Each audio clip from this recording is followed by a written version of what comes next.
evening and welcome to Slice and Dice Season 2. We already have a rapidly filling up chat, and I am very happy to see all of you back. I have missed you one and all, so hail to the herd. Quick hellos to everyone who has popped in. Legatus was here at like noon, I think. Uh, I am quite convinced, as always, that Legatus does not, in fact, live outside the internet, and that is, in fact, just part of the Matrix. But a fabulous mod nonetheless. Rachel Piercy Art, welcome. So happy to have you back, and thank you very much for coming to my 100 video stream. Natty McBatty, I am going to assume that either you're multitasking or that Jack has done his gaming stream. So good to see you, and let me know how you did in the games. Barb, welcome. Thank you for stopping by for your stream. Hope things are doing well. Last time I talked to you, you weren't feeling very good. So, and Eraser, who is my primary mod, also living eternally inside the internet, near as I can figure, or with cats. Occasionally, we cat pictures now. So. I am joined this evening by Jason Vey, who has been here before, friend of the channel, works for Lair Games, and also owns his own company, Lair Games. Yeah. And then Sheldon, who is here to talk about his game, The Cause, which he's tried to explain to me several times, and I'm hoping with visuals I will be less dumb. Because every time I think I understand it, I'm like, I realize that no, I'm actually totally lost. So I'm looking forward to this. Some paperwork things. Yes, I had almost forgotten. We try very hard to kind of make a note if people have needs and have GoFundMe's going. We always want to make sure that we can let everybody know who is in need and what's going on in everyone's lives. Try and help out. Herds only function if we support each other. So yes, paperworky things. We're going to be doing some different things on this season in an attempt to. I mean, first of all, I just plain old was running out of people who could present games. Because while there are a lot of creators out there, trying to get everyone in the right time zone and the right everything became a little bit chaotic. And second of all, I'm pretty sure everyone went broke because we all went out and bought all the games in the first several in the first several episodes, and then nobody had any money anymore. So we're going to be changing it up a little bit. We're going to be rotating so that the first Monday of every month is going to be kind of the presentation panel that you're familiar with. We are going to be doing smaller panels again so that the juggling isn't quite so difficult and so that people have more time to give more thorough explanations if they so wish. We are going to be focusing going forward especially on games where people have either free quick start rules or free copies of the rules, or they're affordable. The best target for new role players is people who've never role played before, but most people can't drop $150 on a game that they're not sure that they're actually going to like. So hopefully we're going to get some good introductory games on the panels going forward. I'm also going to be doing reviews. There will be 1 week at this time slot that is specifically for reviews. And then there will probably be 1 other that is kind of spontaneously scattered throughout the month, probably on a daytime slot for all of the UK people who, I don't know, want to sleep or some weird thing like that. We are also going to be doing a weekly Kickstarter wish list. The people I have on with me for that week will go through Kickstarter in the couple of days before and come up with what we think is currently the coolest RPG Kickstarter that's currently running. We were kind of doing Kickstarters as part of the regular games. And that got a little chaotic because it was like, well, I don't actually even have a Kickstarter going yet. That's not starting for 3 weeks, and then who knows when the actual game comes out. So I wanted to separate out the Kickstarters or backer kits from the games that are currently actually published. And then the final Monday of each month, we are going to be talking about topics.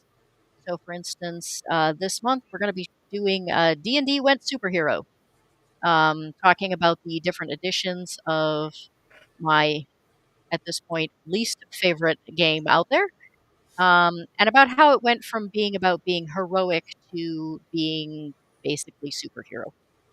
Other topics we've been talking about are writing a role playing game, which Jason will be back for that. Um, I knew I was going to be on another one. I couldn't remember which one it was. well, it's a good thing I mentioned it. And then in December, we're going to be talking about we're going to be looking at game mastering and prep or no prep for your games. So, and then I have some other topics I'm kind of tossing around for early next year. Probably will do at least one episode around people who run role playing stores, and some of the challenges that can go with that in the day of everyone buying things online. Um, and then I have a couple of other ideas, but we're still mulling those over, so we'll get to that. I'm going to go back over this again towards the end of the stream because I'm sure we're going to have more people coming in and out. But I did want to make sure to cover all of that for those of you who kind of come in early and then have to bounce before the end of the show. Um, so that is the paperwork for today. If Jason, I know most of the people in the chat, I've been kind of looking at the chat. I think everyone in the chat already knows who you are, but if you want to do just a quick little intro in case I've missed anyone and they don't know who you are. Sure. Yeah, I'm Jason Vey. I have been working with Lair Games for probably about 16 years now, maybe a little more. I'm the sole author right now, although that's changed a little bit. There's Steve and Davis have done one or two things, and I think we have some more authors coming out. But up till this point, I'm pretty much the sole author on the Amazing Adventures role playing game. I designed the game, and with the exception of two adventure modules, I think everything that's out there now is mine. But there's more coming from other authors. And the reason I'm here tonight is I have my own company as well, Lair Games. And we have three core games that all operate on the same system, which is called Ogres. And that's Wasted Lands, Night Shift, and 13 Parsecs, which I'm wearing a t-shirt for now. And I believe I'm going to be focusing mostly on Wasted Lands tonight, but we can talk about whatever you guys like. So, and also, the Goddess, I noticed you mentioned earlier that you're a anachronism because you still play second edition. That's actually my favorite edition of D&D is second edition. I have great memories of playing that game for many, many years. So,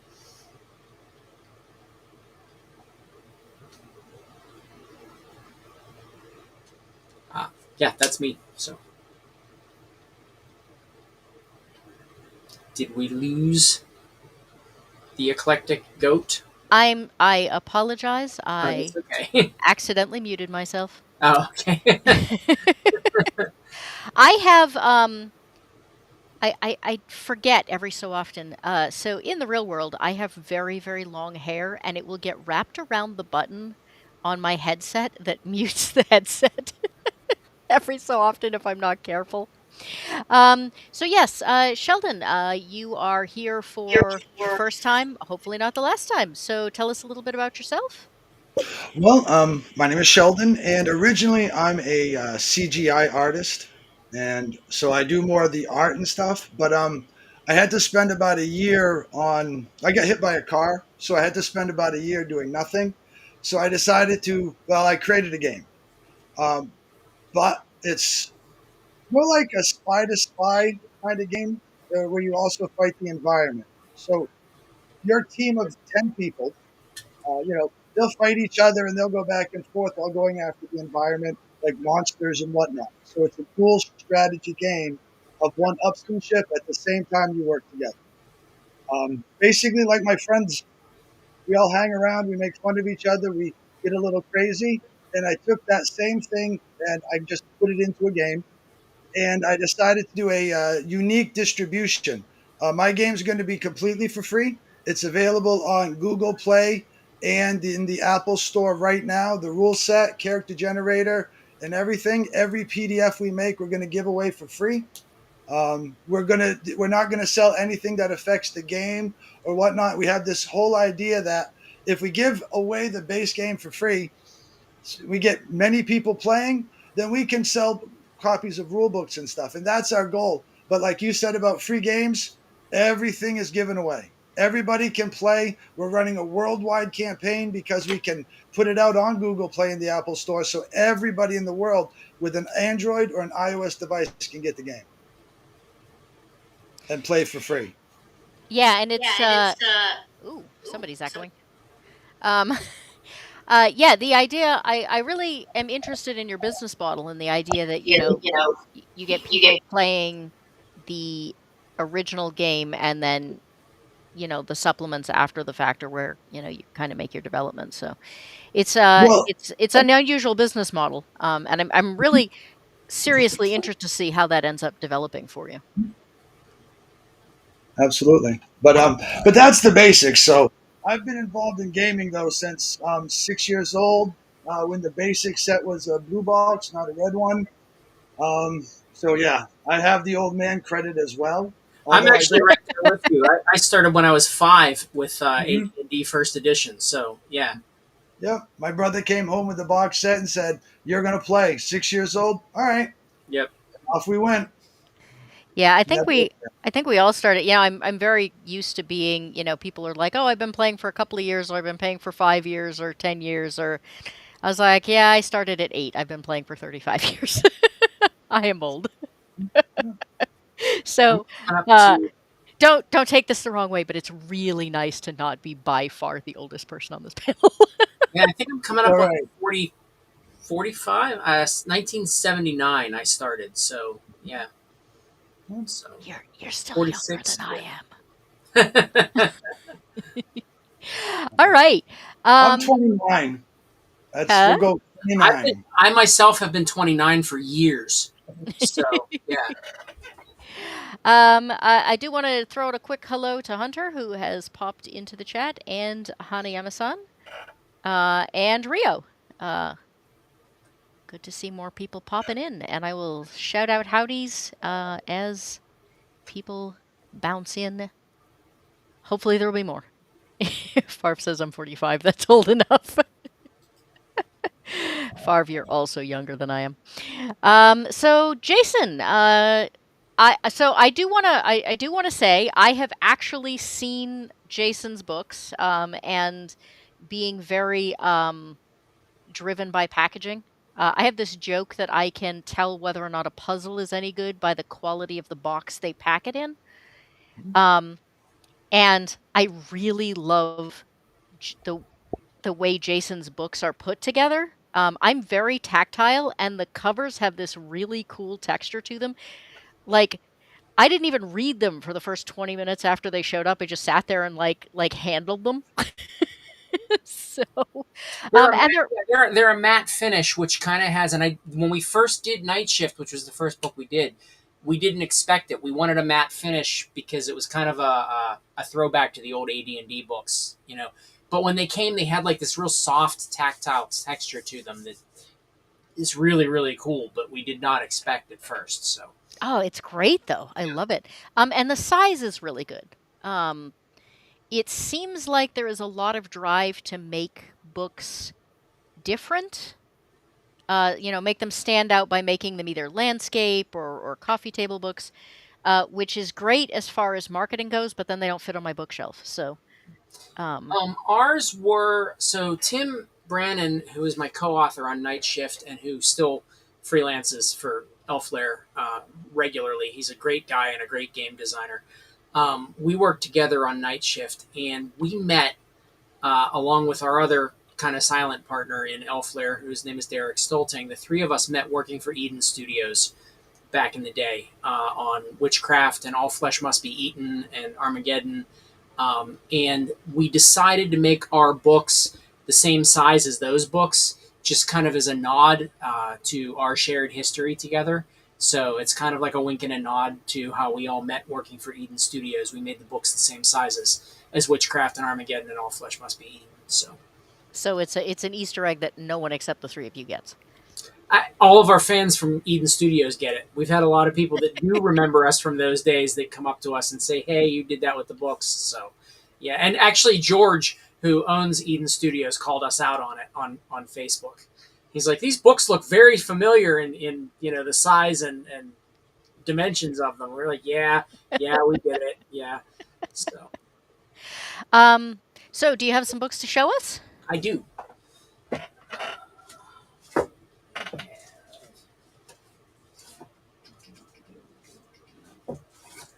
You know what? My night shift book is right here. Okay. So this is Night Shift, Veterans of the Supernatural Wars, which was our first book that we put out. We put this out in 2021 during the pandemic. This is our urban fantasy and horror game. It's designed so that you can play any sort of urban fantasy or horror.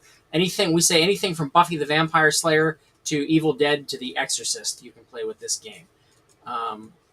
So I have to say, when I first looked the at it, layout of it.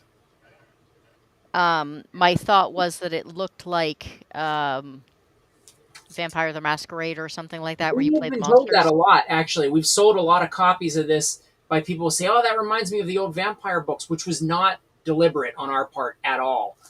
Well, But what I was going to say was then I realized you're actually the monster hunters, and it got way more interesting for me. we are, yes. Although we do have a source book that has rules. Well, you can play a vampire from the core book. You can build a vampire character if you want, or a werewolf, or a fae, or whatever. And then we have a source book called The Night Companion that gives you more specific rules on different types of supernaturals.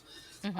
So that was our first book. And then our second one comes in 2 volumes. And this is Wasted Lands, The Dreaming Age. And I can't get my... Okay. Everything's reversed on my camera, so forgive me if I'm... You're doing great. Okay. So Wasted Lands, The Dreaming Age. This is our sword and sorcery game. And it's in 2 volumes because... this volume is the core rules. So all of the rules for the game that you need to play are in here. And this is the GM's guide and campaign setting material. So the bestiary is in here, all the rules for the GM, the campaign setting, that whole 9 yards there. So that's Wasted Lands. And then our most recent one is 13 Parsecs, Beyond the Solar Frontier, which is our sci-fi game. And again, this is a toolkit game that lets you play any type of sci-fi you can possibly think of. And for Wasted Lands and 13 Parsecs, I actually still have some leather-bound books available that are for sale on the website too. Yeah, I have to say I have not seen those, but man, I've seen the pictures of the leather-bound ones, and those look. I am not a collector person. I am a use person, but ooh, those look nice. 13 Parsecs. And here are the 2 Wasted Lands. So, Nice. and I wanted to let everybody know that in order, unfortunately, we can't give ours away for free. But although we do have quick starts for Night Shift and Wasted Lands, which you can download for free from our website. And I've been lazy about getting one done for 13 Parsecs. I admit that I need to get that done and up. But So Night I mean, Shift right now is a 368 page book, I think, and it is $25 right now. yeah, I was going to say, to be fair, Sheldon's doing 288. Sorry, Sheldon's 200. doing PDFs, not leather bound. Yeah. So Night Shift is only $25 if you buy it straight from our website. Okay. I unfortunately I can ship overseas. I don't know if we have anybody on here who's from overseas. I can ship overseas, but it is obnoxiously expensive, and there's nothing I can do about that. It costs probably more than the book for me to just ship it overseas. So I recommend people go to my distributor, which is Studio 2, and I'm pretty sure they have better overseas distribution than me. But Night Shift is not $25 from them. but you'd still save money if you're in Europe over what you would paying shipping from these. So, Mhm. but if you're domestic, Night Shift is $25 for the hardcover right now. So, Hunter, you asked what the name of the game was again, so Night Shift it is. Yeah, the urban fantasy game is Night Shift: Veterans of the Supernatural Wars. The fantasy game is Wasted Lands: The Dreaming Age, and the sci-fi game is 13 Parsecs: Beyond the Solar Frontier. So, So, Wasted Lands is the one I have some interest in. I like horror games, so obviously, I was interested in Night Shift. But Wasted Lands, I was especially interested in large part because I read, for obvious reasons, I read a lot of role playing games. Um, and they get kind of tedious after a while when it comes to fantasy because they tend to be a lot of the same old, same old. mhm. And yours was not. So, Oh well, thank you. um, want to talk a little bit more about Sure. what set yours aside? Yeah, so I mean, the core book is, I think, a little bit of the same. But what we've done with the system, which again is exactly the same across all three of our games. So any one of our games you can play exactly the same. Night Shift is a little different because when we released Night Shift, it was an OGL game, and we have since removed all the OGL from our books. But it's just terminology changes, and you can download a pamphlet from our website that tells you how to fix that. But what we did with the system was in original D&D, OD&D and AD&D, and even basic BX, D&D, BCMI. There are basically three mechanics that drive those games. There is your D20 mechanic, which is the combat mechanic, obviously. And then later on, in like second edition and whatnot, became used for uh, attribute checks and non-weapon proficiencies, things like that. Then there is a percentile mechanic. So thief skills always ran on percentiles. Rangers tracking always ran on percentiles. Most of AD&D ran on percentiles in some fashion or another. And then there was what we call the rule of two. In AD&D, everybody who has played it will remember that like an elf would see a secret door on a roll of 1 or 2 on a d6. If you're not a thief and you listen for noise at a door, you would hear something on a 1 or 2 on a d6. Surprise was done on a 1 or 2 on a d6. So that's the rule of two. And we use that as a GM focused mechanic where anytime the GM needs to adjudicate something that they don't have another rule for easily at hand, they're not sure how to handle it, you pick a die based on the rough chances of something happening, roll it, and look for a 1 or a 2. In our game, combat and attribute checks are still a d20, but it's you're going to roll a d20, you're going to add applicable bonuses, and you're going to try to get a 20 or better. All of our class abilities, including spellcasting, works on percentile checks. So you have a flat percent chance of doing something, you roll your percentile, and if you succeed, you succeed. So that's the three mechanics that drive our game. And the reason we went with three mechanics instead of mixing everything to a unified mechanic is because there's kind of an elegance there in knowing what's going on at the table based on what dice people are rolling. So everybody's had a situation where they're sitting at the table and somebody rolls a dice and people are half paying attention because they're looking up a rule for their character or they're, God forbid, playing on a cell phone these days. But they see somebody rolling and they go, oh, what's she doing? Can I do that too? If they notice in this game that she's rolling percentile dice, clearly it has something to do with her specific character class. So that kind of cuts down. It's just an elegant kind of shorthand to keep you aware of what's going on in the game at any given time. And it plays very fast, and it's really it's dynamic and fun without overcomplicating the game. So that's the basic system that you have at play. What sets Wasted Lands apart as the setting, which again, now we put the setting in a separate book in case you don't want to use it. The rules are in the core book, so if you want to use it to play a D&D style fantasy game in Greyhawk or Forgotten Realms or whatever your favorite campaign setting is, you can. It's there. Our campaign setting is a Lovecraftian sword and sorcery game. It's like if Robert E. Howard and H.P. Lovecraft had a bastard love child together, even more so than Conan the Barbarian already is. The idea is that it takes place 65 million years ago, right after, about 1,000 years after the KT extinction event that wiped out the dinosaurs.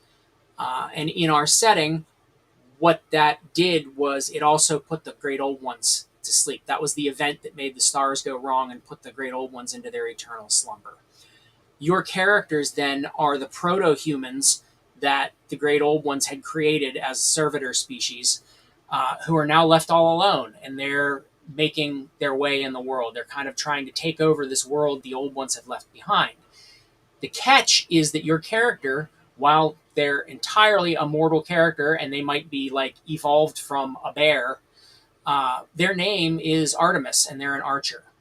Or you're playing a character who's evolved from a raven who is the chieftain of a tribe to the north and his name happens to be Odin or Woden. And the idea is that you're actually playing the impossibly ancient proto ancestors of what later will become the myths and legends of the gods of old. And there's a mechanic in there called divine touchstones, which anytime your character interacts with mythology in a meaningful way, the GM can give them one of these divine touchstones, and that's a way that the Earth itself is granting them special powers.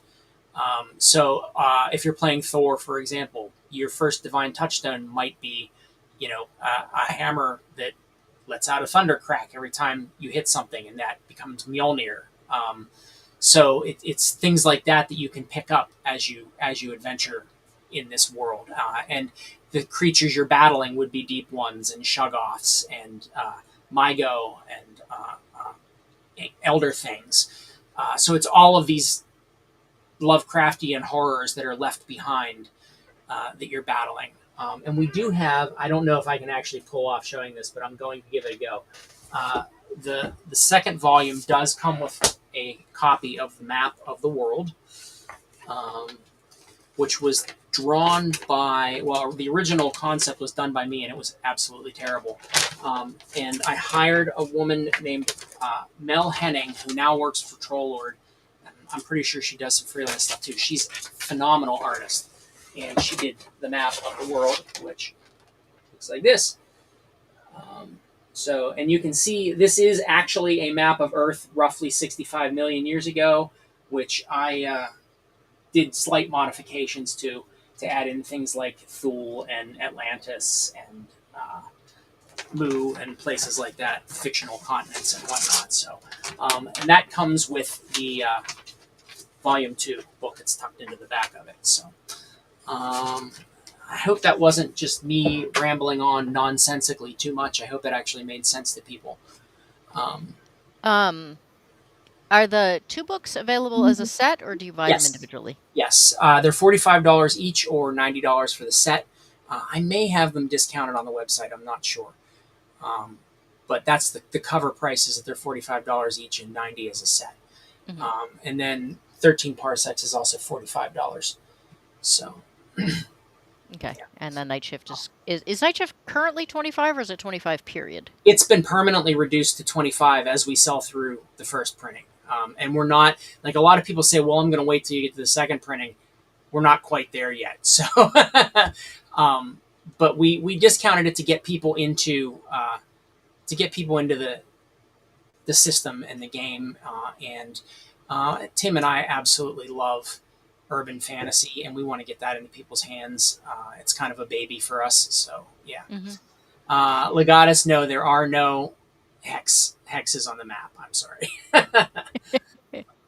The scale is Earth scale. It's the mileage is whatever it would be on Earth between those continents and whatnot. Yeah, I'm one of those. So my husband is a wargamer, and so there's a whole lot of tiny tape measures, and most of the minis that get used around here get tape measured. There aren't very many hex maps around here, so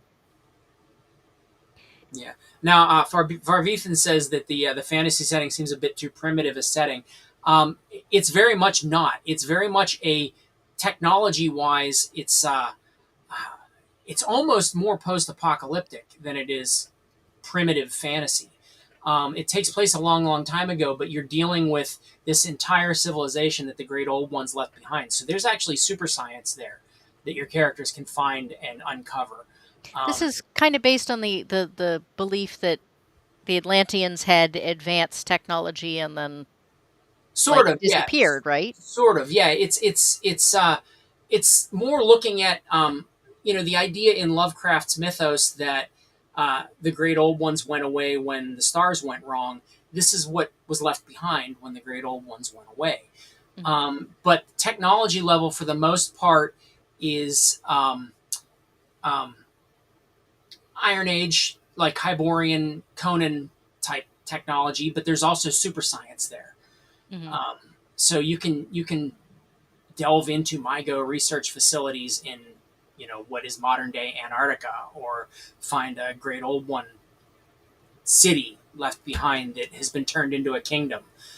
So it's very much not a primitive setting.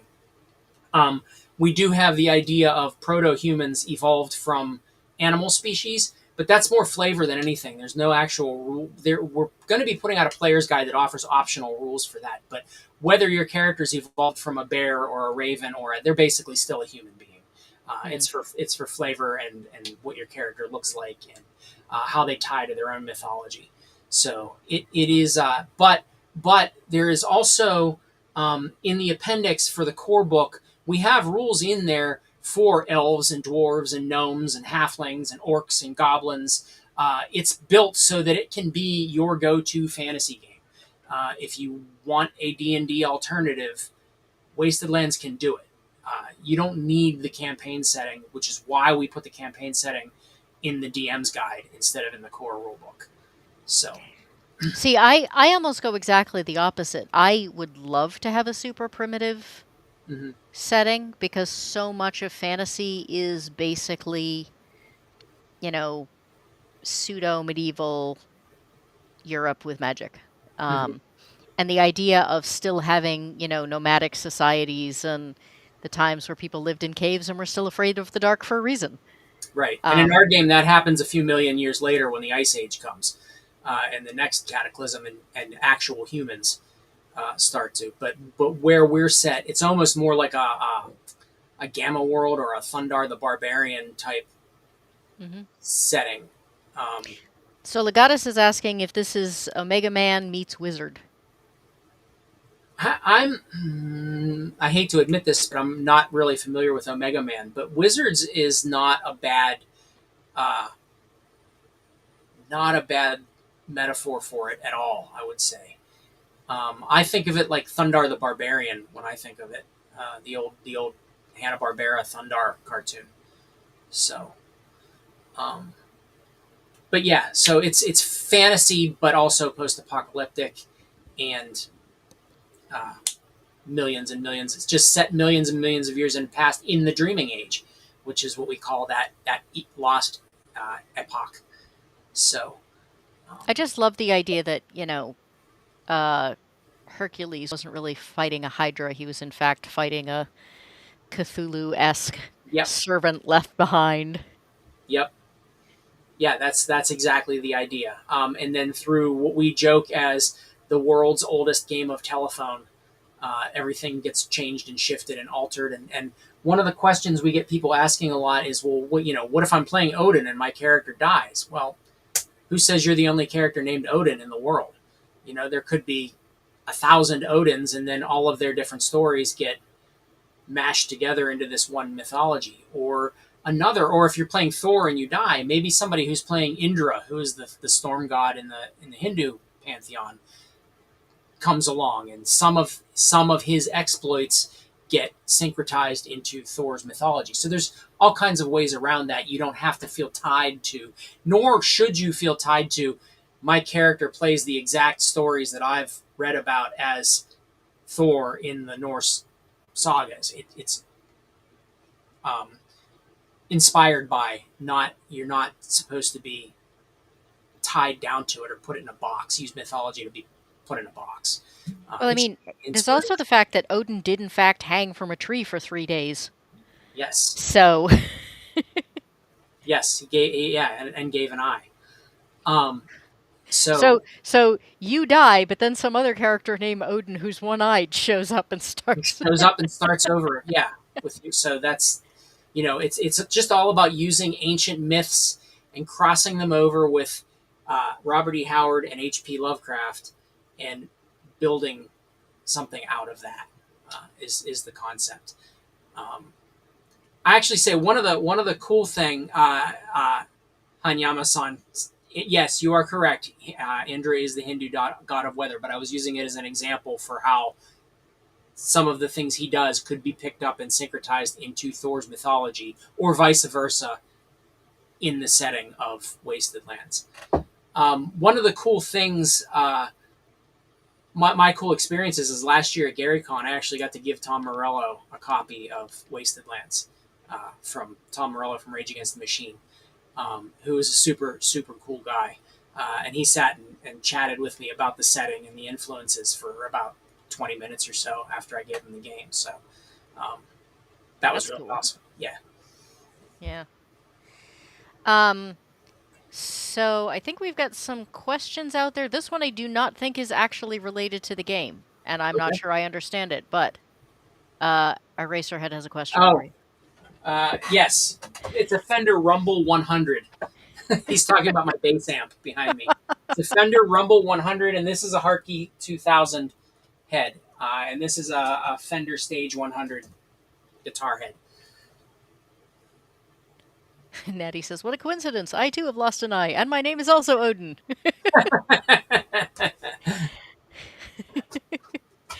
um, Eraser's asking, so when one dies, another takes his place. I think what you were saying was that people just, I mean, it's like there are a lot of Johns in the world.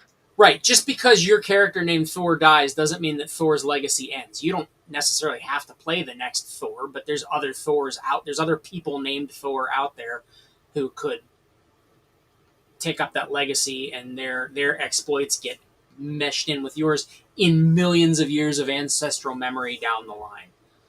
So, Um, Deadman Walking, I just want to say a quick hello. Thank you very much for the reminder to hit the like button, just in case people haven't already. I feel like we had other questions that I may have accidentally glossed over. I tried to catch them, yeah, I was trying to and watch for them. I was gonna say, and I think you.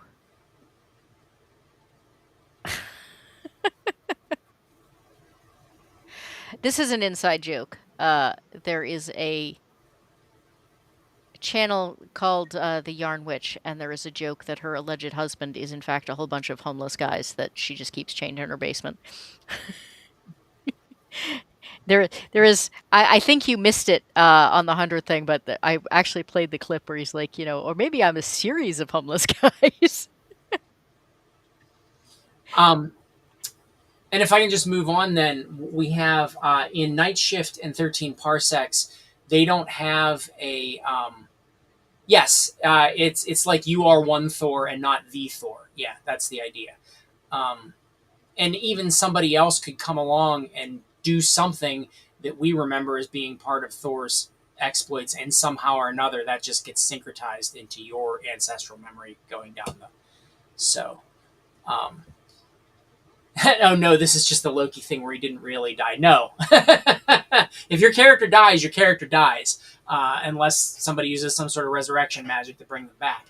I'm just saying that just like there's a lot of Jasons in the world, in that world, there might be a lot of people named Loki. I think Natty is saying that that's where the legend comes from, that Loki Yeah, is constantly, getting torn apart and put back together again. yeah, Um, yeah. But so I just have a quick question before you get into your other stuff. sure. So like I get the fact that the Hydra could, be a what do you said, like a game of telephone out of the Cthulhu mythos. But you get into things like he's also supposed to have, I think, killed a giant lion or something like that, would that also be a Cthulhu-esque thing, or would that Well, be no, because like a dire beast of yeah, some in sort the that ancient world there were megafauna. So he fought a saber-toothed cat, and it came over to, in mythology to become the giant lion. Um, Mhm. so um, we also have there's these concepts called the bleeding and the radiance, and the bleeding is the energy of the outer dark, or the deeper dark as we call it, literally bleeding through into the earth because the great old ones have shaped the earth, and it's filled with this nasty stuff of the deeper dark. And then radiance is, well, let me finish on that. So and what the bleeding does is it causes kind of rifts, temporal spatial rifts to appear in places. So our underworld, which is Kinyan, which is a Lovecraftian uh, uh, place in some of his stories, um, it it has all these weird portals underground where you can be walking, from one place to another and suddenly find yourself all the way across the world and never know it because you've accidentally walked through one of these strange subterranean portals that can take you anywhere. And that's how actually the war between Atlantis and Thule is being fought, literally in the underworld through all these strange portals, some of which they've mapped and some of which they haven't. Um, but those portals also then allow us to bring in things from other eras, which basically means I don't have to sit and go, did this animal actually walk the earth 65 million years ago? No, it was 45 million years ago. That's fine. It was dropped in because of some weird portal from the bleeding. there Uh, are subterranean wormholes? yes, there are subterranean wormholes. Sweet! And then the radiance is the earth itself is a living being, and it is waking up and realizing that it has a soul of its own. So part of the goal of pursuing your character's mythologies is that you get, as you pick up these divine touchstones, you are increasing the radiance of the world, which helps to beat back the bleeding, and make the earth more like the way it is eventually today. So part of your goal, although your characters may not know it at first, is to bring radiance to these bleeding sites. And there's mechanical effects of a site of radiance and a site of bleeding based on your character's level of corruption and things like that. So Um, Proctophile has had a couple of questions. I think where you missed was that what we were talking about is that the legend exists now. The guy that you knew as Thor existed then. 65 million years ago, and it's a game of telephone. If you don't know what a game of telephone is, it's a game that, at least in my generation, we used to play back in elementary school, where um, you would sit at one end of the classroom, and the teacher would whisper a story to you, and then you had to whisper it to the next person, and the next person would whisper it to the next person, the next person would whisper it to the next person, so on and so forth. By the time it got to the other end of the class, it was a completely different story because nobody told it exactly the same way as it went through the class. Um, It so almost that's seems though basically like what happens. it's almost like several games of telephone that funnel down to one person. Over millions and millions of years, and just became muted and twisted and changed and altered through ancestral memory. Yeah, and the person, there started out as six people named Thor, and by the time it funneled down to you, there's only one person named Thor because you didn't understand that they were different people. Right, right. So, I do love the idea of a T-Rex fighting a Chihuahua. yeah, that's pretty awesome. I think the T Rex would win, unless it was a horribly superpowered Chihuahua, which I I theoretically don't know. do. Did you see the newspaper article about the fact that a Chihuahua joined a wolf pack? I did not. That's pretty awesome. Yeah, it was a newspaper article. This Chihuahua went missing, and it had been missing for ages, and then finally they caught it on their game cam. It was living with wolves. That's pretty fantastic. Became their mascot. Um, but yeah, so that's basically the the broad strokes of the Wasted Lands campaign setting, the Dreaming Age.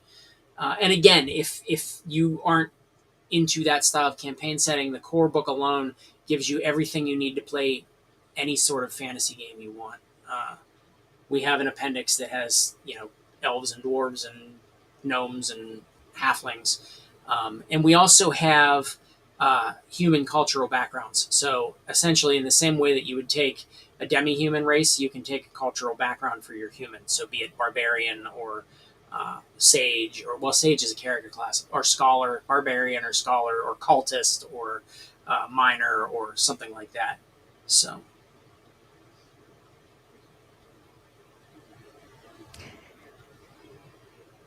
I think people are already busy playing with the idea of how you could go back in time with. I'm going to shrink you back down a little bit. Sheldon, did you have any questions about the game? I don't Actually, want you to just hang out and not have to do anything if you've got questions as well. no, absolutely. My question for your games are they're all the same basic system. yeah, How did you find the making them work? Because I combine different systems into one whole game. So I was curious how you got the different genres to play as far as your rule set. I had no problem with it at all. As a game designer, I'm a big fan of not reinventing the wheel if it doesn't need to be reinvented. I started this whole project actually started when I did a blog on my old Wasted Lands fantasy blog, telling how you could play Buffy the Vampire Slayer with original Dungeons and Dragons.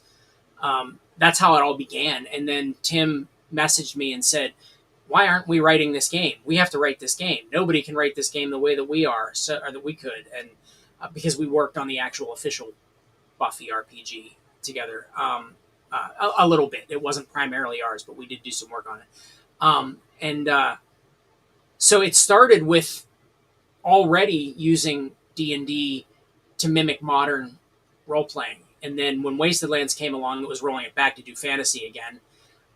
And from there, once we had the modern and the fantasy, doing sci-fi wasn't a problem at all, because sci-fi is just bigger technology, really, in the end. So, yeah. And actually, it helps because we keep things as simple as possible with our rule system. For example, we went all the way back to original D&D, and every weapon does 1d6 damage. So it doesn't matter what type of weapon you're using, it does 1d6 damage. Now, your character class might give you the ability to roll 2 or 3d6 and keep the highest, but the damage code for every weapon is 1d6. And the argument in favor of that is that it doesn't really matter what you're using, it's going to be equally deadly if you're trained with it.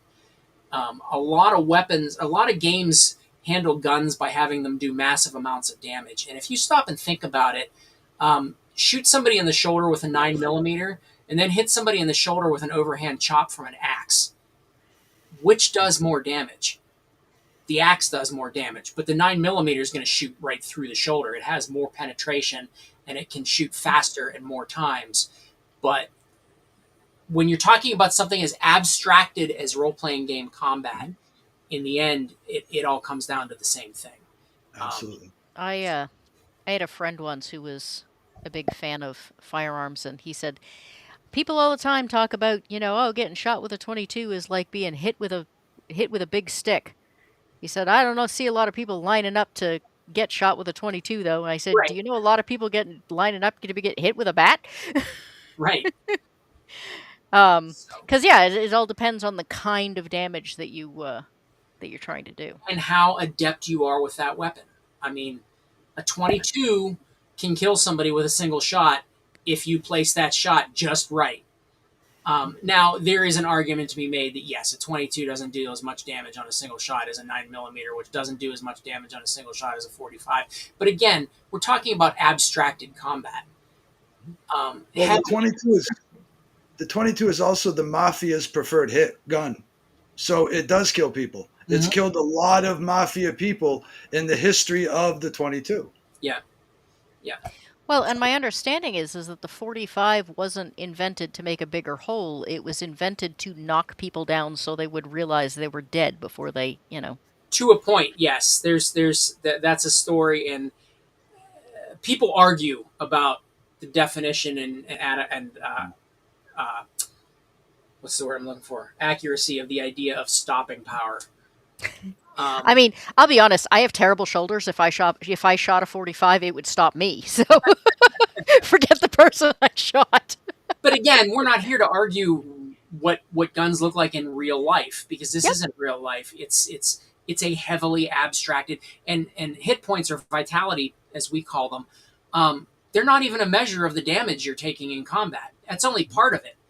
Um, Hit points and vitality are a measure of your character's overall efficacy in combat. They can represent near misses. They can represent bumps and scratches. They can represent, oops, I slipped. They can represent any number of things, and the lower your vitality gets, the closer you are to no longer being effective in combat. And then it's that last shot or hit or two that really does the damage and takes you out. Yeah. So, I um, think I think things like the fact that, I couldn't reasonably shoot a 45 also is a good way to look at, people who put in, well, you can't use such and such a weapon unless you have such and such a strength, yeah. or you can't wear such and such an armor. I get a lot of complaints about that in different systems. Well, that doesn't make any sense. And I'm like, yeah, yeah, it does.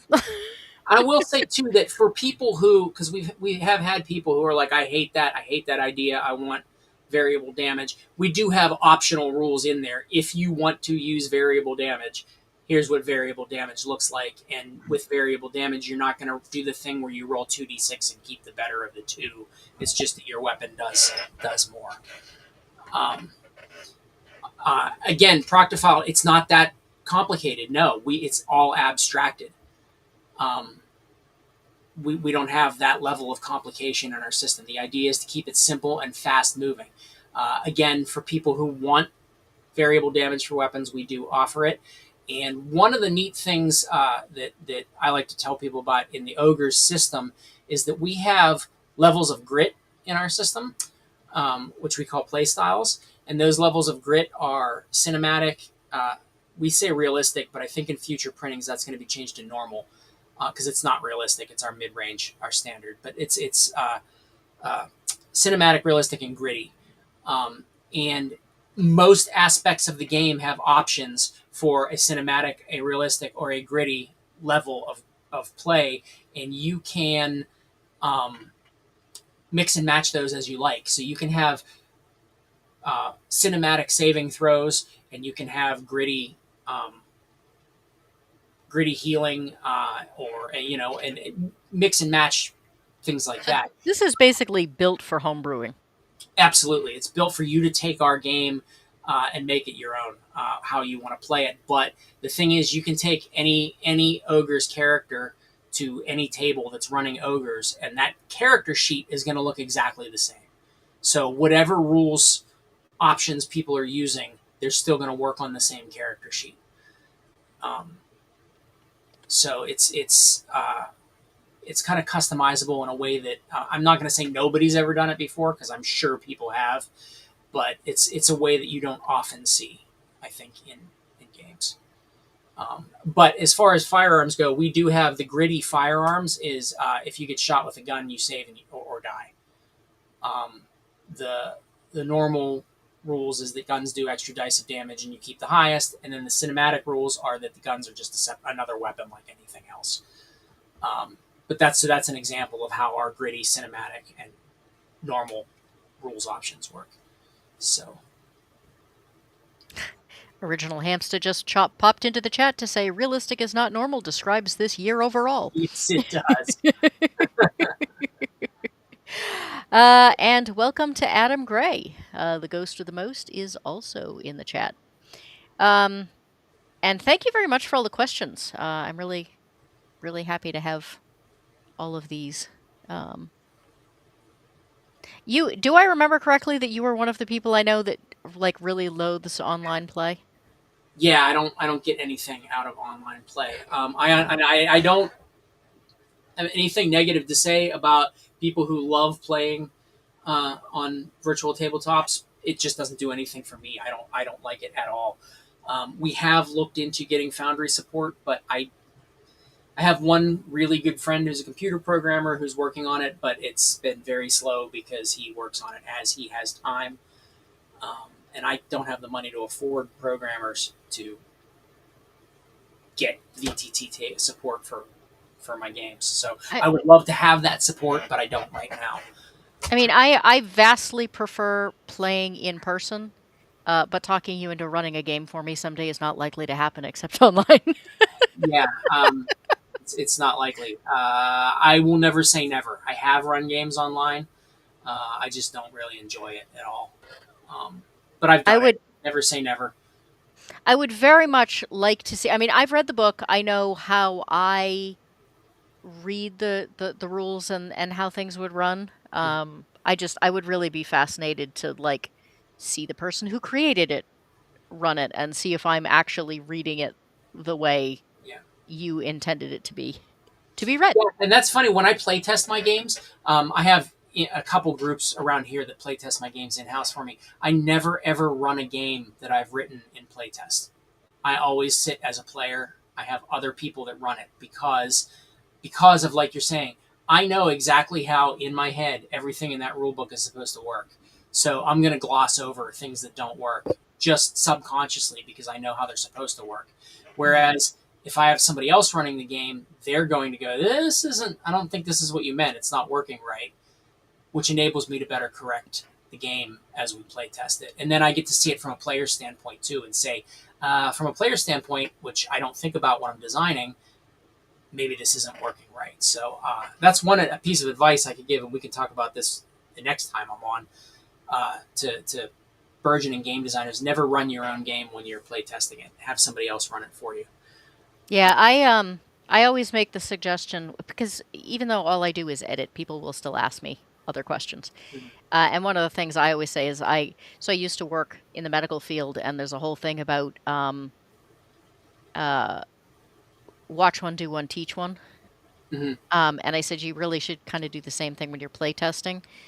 I do think people should run it once only because you're going to find the really big stuff, Yeah, and then act as a player once, and then get out of it completely and let a GM and a player group that don't know anything and just have them, if they're willing to, videotape it or right. take notes or whatever. Um, but a couple of times have had people say, "Oh yeah, I play tested it once." And I ran it with a bunch of my friends. I'm Yeah, like, that's not really playtesting, yeah, but yeah. You need at least a couple groups to thoroughly go through everything uh, when you play test a game. Um, but yeah, all right. Anything else you think yeah. that we should know? Yeah, the one other thing I wanted to say is while Wasted Lands has that integrated campaign setting, Night Shift and 13 Parsecs do not have a core campaign setting. They have mini settings that are designed to show the different things you can do with that game.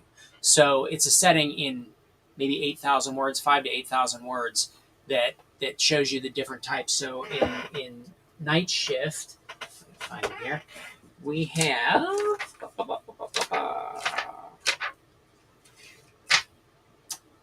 We have one called Veterans of the Supernatural Wars, which was the last one written because we wrote this whole book and we were like, this book is called Night Shift Veterans of the Supernatural Wars, and we do not have a Veterans of the Supernatural Wars setting. So we wrote one. Um, and that is kind of a post apocalyptic setting where demons take over the earth and you are pockets of human resistance fighting back against them. And then we have one called Generation Hex, which was one of Tim's, which is basically a all the youth in the world suddenly start developing magical powers when they turn 12 or 13. So you have a sort of like Harry Potter type idea, except that it's almost all the kids in the world, and the adults are trying to deal with this, and you're playing kids in high school with magical powers navigating that. So that's his Generation Hex. And then we have an Ordinary World, which Tim has. It's you're a supernatural creature in a world that doesn't recognize that supernatural creatures exist, and you're just trying to go about your life while other supernatural creatures are trying to kill you. Um, The children one is interesting. It kind of reminds me of Childhood's End. I don't know if you've read that or not, but I'm familiar with it. I have not read it. And then the final one we have in there is called the Nocturnum Verse, which actually is my campaign that I run using the Buffy the Vampire Slayer rules. which I have been running since 2001. So for 25 years, I've been running this Woo! campaign, and I converted it all over to Night Shift and put it in this book for other people to see what. And it's a big gonzo. Don't think about anything too hard, or it will fall apart. Kitchen sink horror urban fantasy setting. So that's the type of things that you get in here. And then in 13 Parsecs, we have a military uh, sci-fi game, which is sort of like Aliens meets Starship Troopers. We have a one that's like Star Wars with an overlay of the King in Yellow mythos on it. We have one that Tim wrote called Space Truckers, and we have one that's kind of like this crazy sort of outer space post-apocalyptic with wild psychic powers exploration type thing that Bill Coffin, if anybody remembers Bill Coffin from the old Palladium Books days, Bill's a wonderful guy, and I talked him into coming on board and doing some work on this, and that was the campaign setting that he put forth for 13 Parsecs, and he also wrote the intro fiction, which is set in that setting. It's a really cool setting, and the cool thing I think about the 13 Parsecs ones is Tim and Derek and I have kind of put our heads together and realized that even though these are all separate campaign settings, you can really bounce from one to another because they're just in different places in the galaxy. So you can actually use the space truckers to run from the Star Wars one to the the Gonzo Psychic one too. So that I kind of really makes 13 Parsecs a lot of fun. That you can just mix and match these mini settings in there or make your own. I really want to do a Dukes of Hazzard space trucker one someday. Yep. I actually put together a Spotify mix for Space Truckers, and it has like the soundtrack from BJ and the Bear and Eastbound and Down from Smokey and the Bandit. But then I also mix things in there like it's got the Firefly theme song and the theme song from The Expanse, and so it's got all this like wild. All the But, all the car chases and space chases all at once. mm-hmm. Cannonball Run theme song. All right. Well, thank you very much. Again, I have seen the books. They're great. I would love to see someone else run it in action at some point, but that will apparently wait. Yeah, everybody, uh, please just check out my website, elflair.com, which Eraserhead just put up. You can find all the games there, as well as all the downloads and we have a bunch of stuff in print on demand and POD or not POD and PDF on drive through. We I think Farv already bought a copy of your book. That's fantastic. He said that as he was leaving. So I'll get it out in the mail to him as soon as possible. So yeah, start with the horror one. If you like the ogre setting, go back for the fantasy and the sci-fi. Yep. I want to say a quick hello to Jack Tarlad, who has come in. The Esoteric Order of Nerdity, who I am someday going to find a good short form for. And Sakuhei, who I think is new to our chat. Welcome. And I apologize if I butchered your name. Yes, there is an Lair Games Discord. Go check it out. Yes, the settings are great. Even, whether they be small or large. Yeah, I kind of agree with you, Natty. Sounds interesting. Get nervous not seeing it in action. I'll tell you what, if anybody wants to stream some of our games, please do by all means, and I will share it on all of our social media and get people to tune in and watch as much as I can, because I would love to actually see more people running my games on Twitch and other platforms here on YouTube, wherever you want to run it. And I will call attention to it if you make me aware that you're going to be streaming one of my games. Yeah, my funny thing is that if I'm just running, I don't know, let's say if I was running Shadow the Demon Lord. I've run it a lot. I'm fine with it. It doesn't, like I never think about it. But when it comes to smaller game designers where things are more important, I am so concerned about making sure I have it right so that I give the best possible, promotion for the game. That's I agree with Natty. That's where I get nervous. So What I'm most concerned about is if it looks like people are having fun while you're running it. I mean, getting the letter of the rules right is less important to me than everybody tunes into your stream and sees a bunch of people having a great time playing my game. Great, you're doing something right. and logically I know that, but uh Nerdity apparently loves running night shift, so Thank you. I appreciate that. there you go. There you gotta talk them into into streaming and I'll play. Um, okay, so we're gonna do a little shift here. Just a reminder to everyone in the chat. We have 20 people in the chat. I am only seeing 13 likes. Hint, hint, hint. Just in case anybody forgot. Um, and if you hate it, let me know why. Um, and I'm going to be covering kind of the new changes to Slice and Dice at the end of the episode, so please stick around. And Sheldon, please tell us about the cause. Well, hello, everyone, and thank you. To touch something that was talked about earlier, and that is getting together gaming, whether it's in person or online. And that's where the cause, and that's one of the things I wanted to deal with. It's an entirely visual system of rock, paper, scissors to determine who wins any challenges or contests. So you can play it on video by just going one, two, and somebody else throws their system.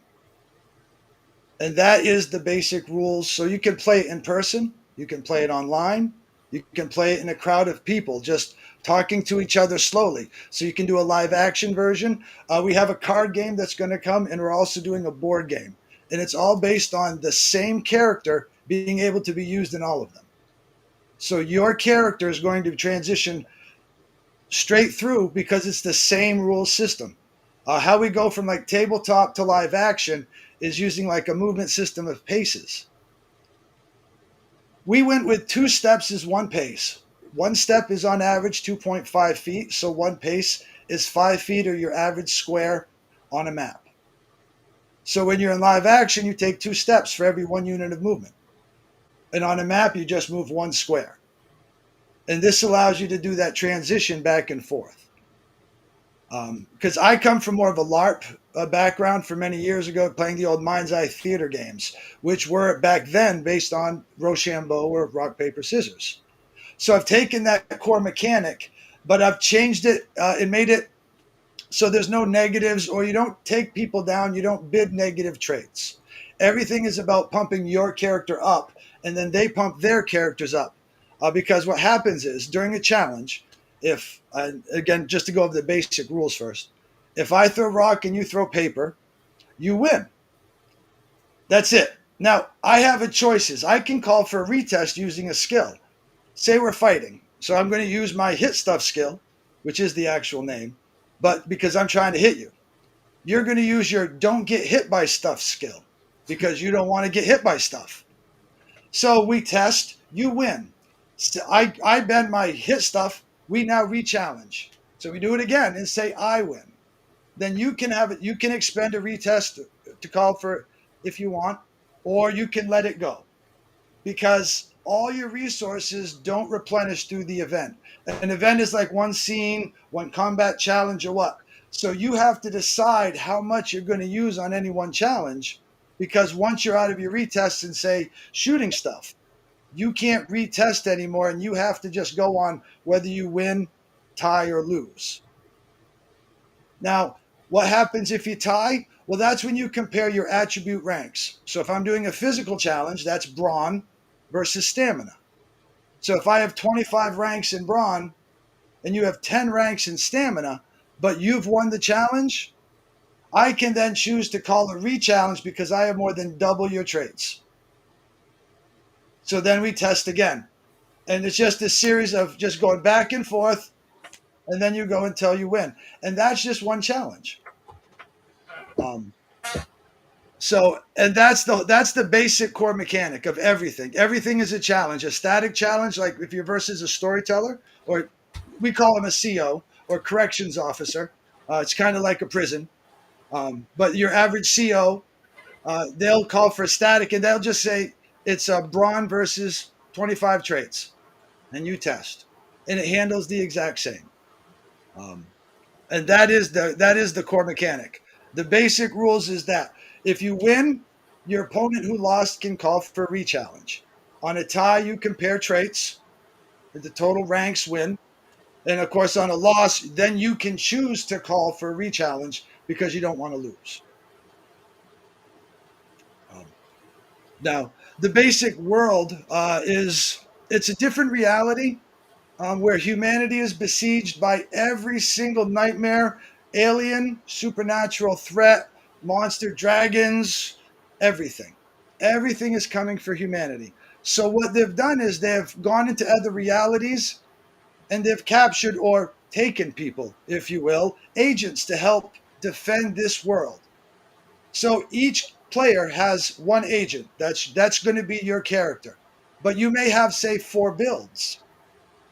One's more of your tough build. Then you have a thinker build. You want to do maybe you want to cast magic or do some spell effects, or and you basically can create different versions of the same character from different realities.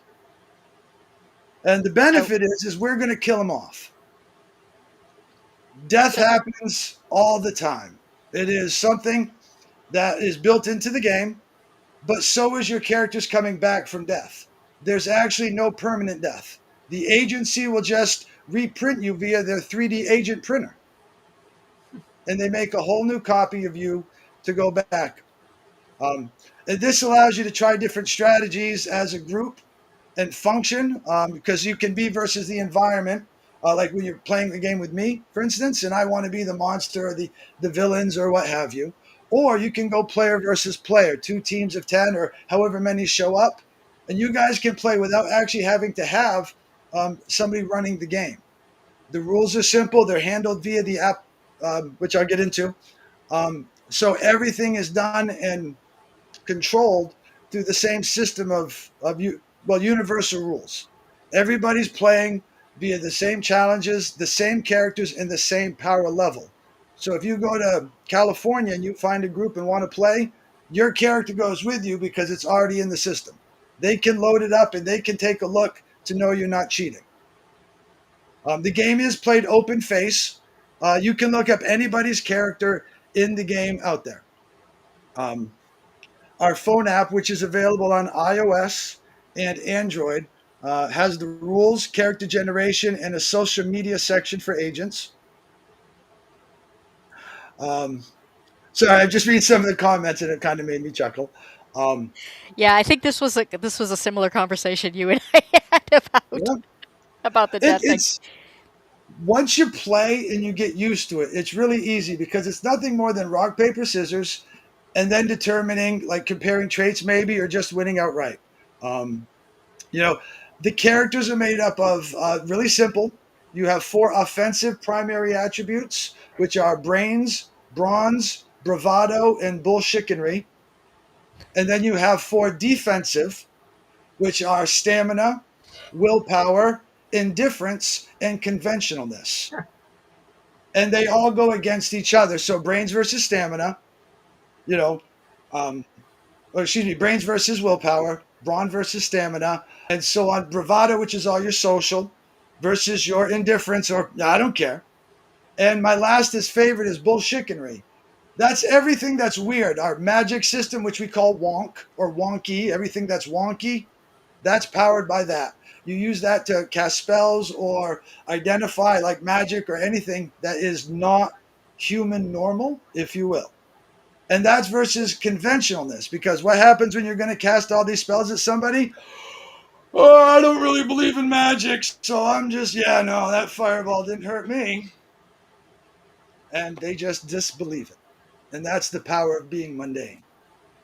Skills are really simple and they also counter. For instance, if you want to say, use your brains, the skill involved is think stuff. So if you failed your brains challenge, you just spend one of your think stuffs and you get to re-challenge. Um, and the opposite, of course, of brains with willpower is what we call disregard stuff. It's your ability to just totally disregard the logical information that was just provided to you and just go, yeah, no. No, no, that's not true, and just walk away.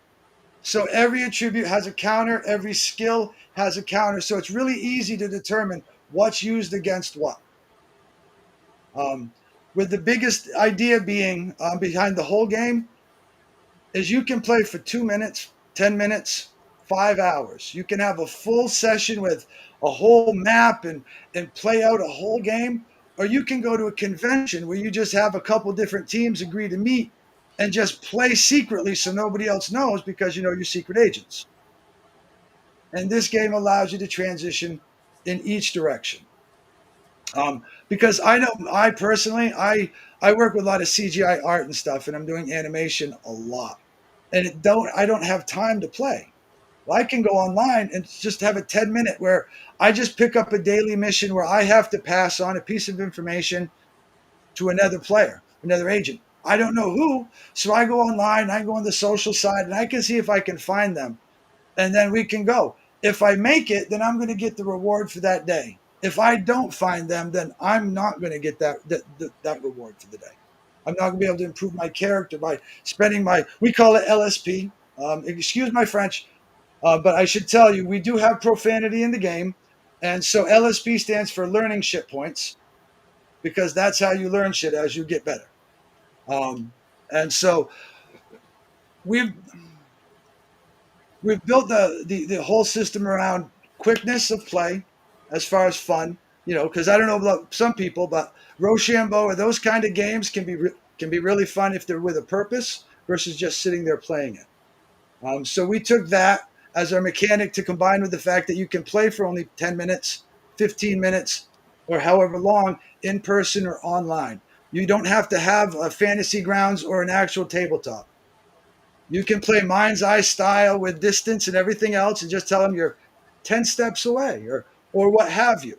And just do it that way at the same time, just playing like right now. We could have a game in this chat just as we went. We could have a whole scene and just, you know, and enjoy it.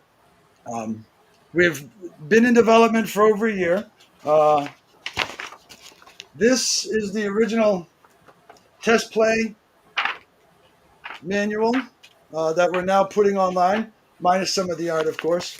And it's been a really fun year. We've played a lot of good games. Could Um, you I'm sorry, can you yep. bring I didn't blow up the screen fast enough. Can you bring Okay. that back Yep. up again? Yes. This is our original our test play, our deluxe test play edition. Um, and it was just done, and we passed it through. And it's rough, you know, but it was used as some of the information, and it covers through.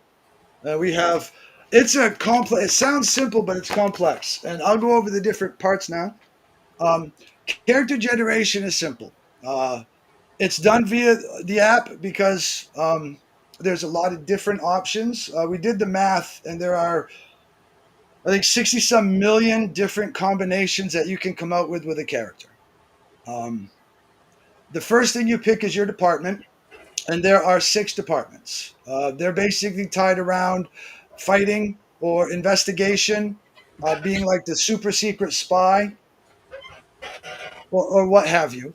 My favorite is the Tactical Unified Response Department, also known as the Turds, because when the really gets difficult, yeah, you want to drop a turd. Um, but once you pick those, that determines your basic, and then you'll determine backgrounds, division, task force, and a few other choices, and they will determine your stats, your abilities, your starting skills, and whatnot based on those choices.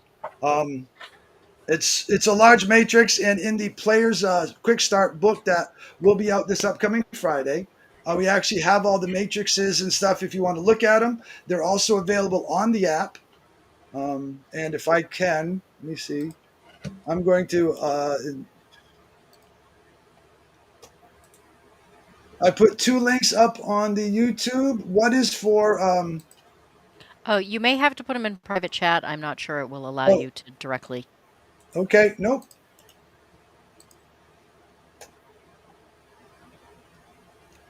While you're doing that, Yeah. Natty, you had a question. Hmm? It's a. Whoops! Shoot! Darn it! I accidentally unstarred. I accidentally unstarred it, and it went away. Uh-oh. Wanted to know if it was a too many letters tabletop. Oh, Yeah, TTMMO here we go. I found it. RPG. Got lost in Is all it a the letters. tabletop? Well, it can be played via tabletop. It can be played online via. So it's less of a tabletop, but it is really a MMORPG, but live, not a computer game. There is no computer portion in the phone app. It is a character generator and management. Social media, just like Facebook, if you will, you can like posts, follow people or agents, because the idea is you join as your agent. So you'll sign up, and we explain it in the sign up for the app. You should have your own email for the agent, because just so you don't get anything, we're not giving it away, but other players may get it. So you may want to do your own email for that. But you'll go in as your character name. We don't collect a lot of data about each person. We're not looking to sell anything. We have a really good privacy policy. Um, but you'll play as your character. You'll generate your character in the app, and you can hit the social media. And then soon we're going to be having actual, and they are free, but there'll be online sessions. And for those in Maine, I run a few games at the local game stores up here, but I'm going to be starting to go to conventions where I'm going to just guest as various monsters and stuff for those people that do play. Did you say you're in Maine? Yes, I am. Oh, Yep. hey, we're neighbors. Yes, I thought of the two things that you talked about, I had figured we had. Um, yeah, I did not realize that.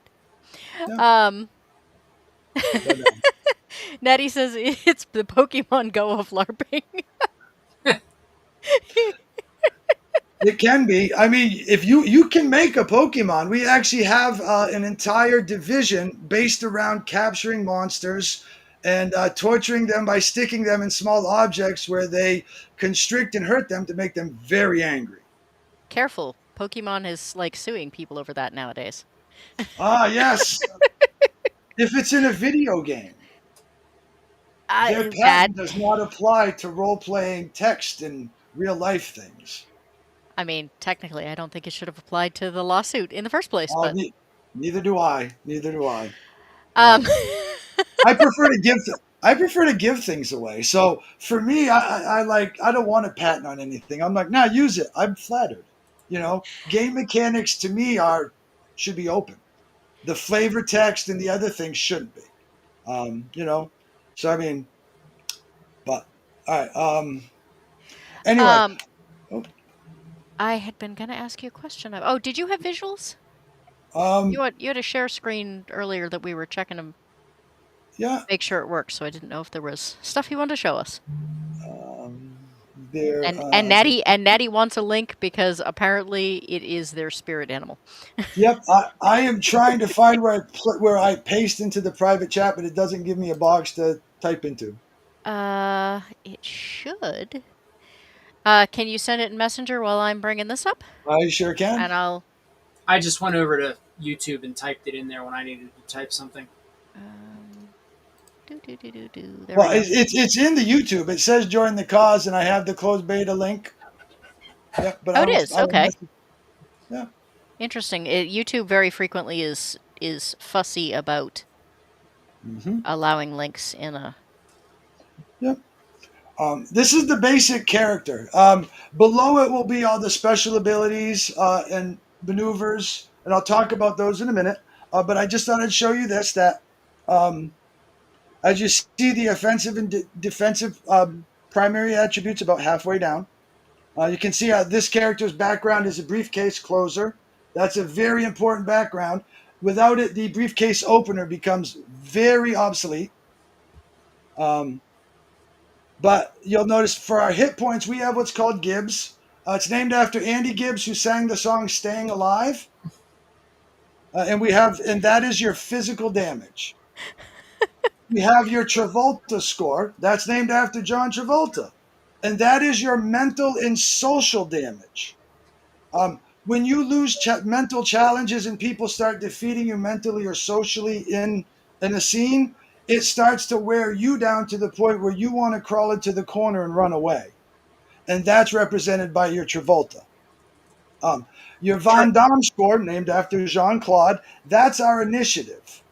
Now, the way we do initiative, and this is different than most, is we use a bid system and a spend system, but you have to decide your points. They can't be used on both. So if you have a Van Damme score of say 5, when it comes to the initiative bid to see who goes first, you have to decide how many of those 5 are you losing to act first. 3? Well, that would leave you 2 points left to spend on your actions and your maneuvers. So you have to balance when it comes to combat your speed in going first with how much you can do. So the slower players tend to do more actions, with the faster players tending to have to get their damage done quick. Wonk is what you spend to cast what we call spells, or our wonks and stuff. Movement, we have 3 kinds. There's walk, fly, and teleport, and all that does is it determines which hazards and traps you may be susceptible to. Flying, only air traps and hazards. Ground, only ones on the ground. And of course, teleporting, you're not susceptible to either one.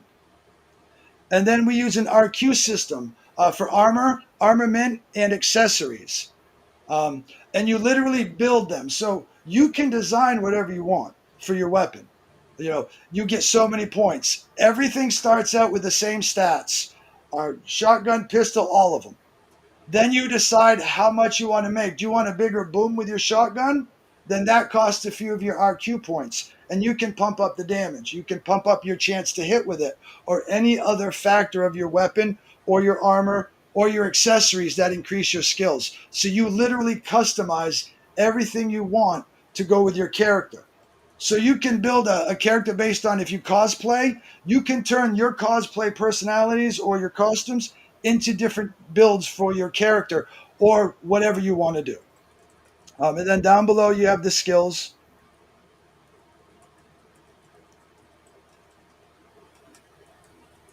Oh, and anyway, I see a question. How many events do you get to choose from? And do certain events cancel out others? You can only be in one event at a time, which would make sense, but they don't cancel out others. If you want to play all day long and cycle through players and keep playing, please do. That's how you choose to game. Other people may only have 20 minutes this day and then an hour the next day. And that's what they choose to game. And that's okay, because everybody will find time. One thing I've noticed about gaming is when you do something larger is that there's always going to be a few people ready to go. And that's the beauty of it, is this is designed to fit into that. Now, the few of the mechanics we have special abilities and other things, but I'd like to talk about what we call taglines. That's our new mechanic. They are words of power that automatically happen. There's no tests, there's no challenges. When you speak these words, they happen. For instance, my favorite is the tagline, "I'll be back."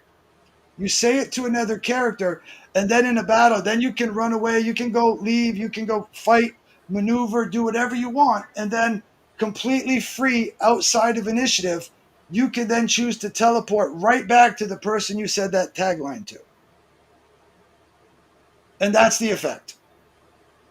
Another one, not to stick with the Arnold, but come with me if you want to live.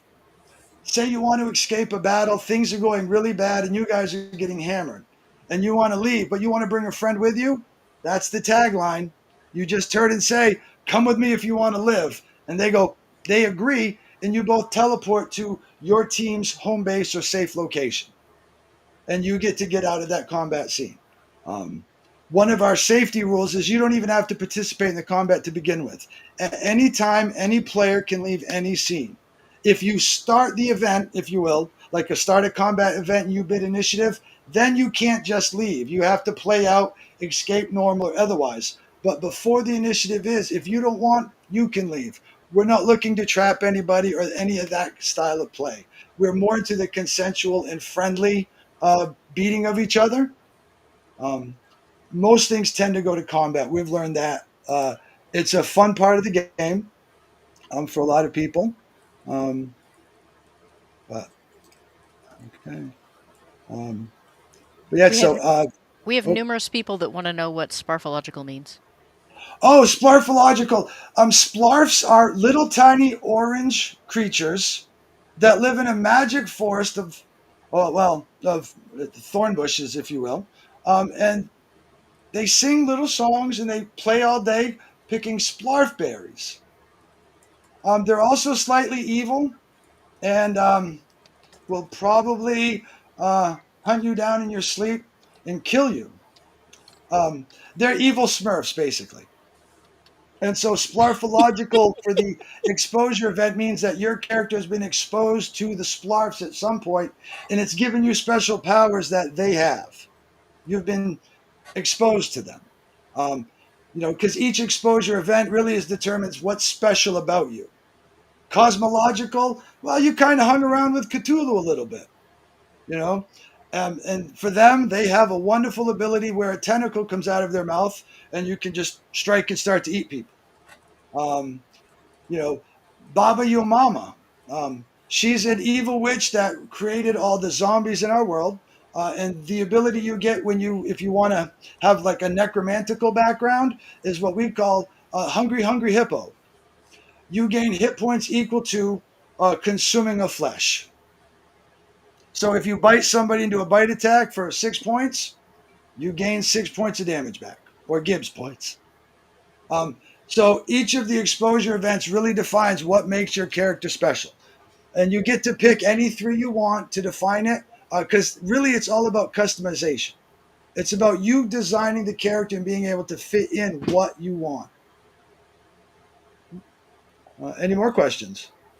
I have one if the chat doesn't have any more. You had the tagline that was something to the effect of a game where everyone hates each other, but you still have to save the world. Hmm. Have you been spending a lot of time on Twitter? It is the one service I'm not on. That's all I could think of. I was like, oh, it's social media. Everybody hates each other, but everybody wants to save the world. The three concepts that really went into this game as far as outside effects were paranoia, which is the player versus player kind of feel to the game. And the cloning. Yep, and that was big. Godzilla movies, because we have some really big creatures that are going to be making some appearances throughout the year in different areas and different regions. We have a group of players that volunteer in exchange for a couple little like extra builds and some swag like that, but they are our monster squad, and they actually are going to be going to conventions and stuff and just meeting with other players and having events, if you will, and just It bringing it really out. Pokemon Go. Yes, and Cards Against Humanity is a big part. That was a big influence, which is where our taglines idea came from. Is the idea of just players yelling different things at each other, and just countering one tagline with another, and just going back and forth, getting bonuses from tag. And taglines do so many different things, and they really mess with reality. Which is I actually kind of like that idea because it didn't occur to me at first. But the idea that somebody has like your I'll be back tagline that you talked about, and then somebody else goes, "Oh no, you didn't," mhm. for their Oh, tagline, and suddenly oh, your oh tagline, no, you did. Oh yeah, no, you didn't is actually one of the developed taglines, and it nice. cancels other taglines. I don't think so. I Is don't another think. one, but you have to wave your. Some of them you have to do. You have to wave your finger. Do you I have don't think so. not today, Satan? You What's need that? not today, Satan. Um, the only thing is, one of the decisions we made is we don't use real life religions, politics, or Fair anything else. enough. Fair enough. Um, yeah, we have our angry philosophers though, because instead of gods, we use philosophies. And our angry philosophers society are the people who do, and they have to pick a specific philosophy like harmony or entropy, which are the two forces of the universe in our world, besides dark matter, which powers Wonk. But they could also be the one, the many, or the none, which are a group of people that say, well, there's probably a God, but we don't know if it's one God, many gods, or maybe no God. I don't know. And that's the whole philosophy, but somehow they get abilities. Sort of Yeah. like an original D&D when it used to be just law and chaos before they brought Yes. in. Yeah. Yep.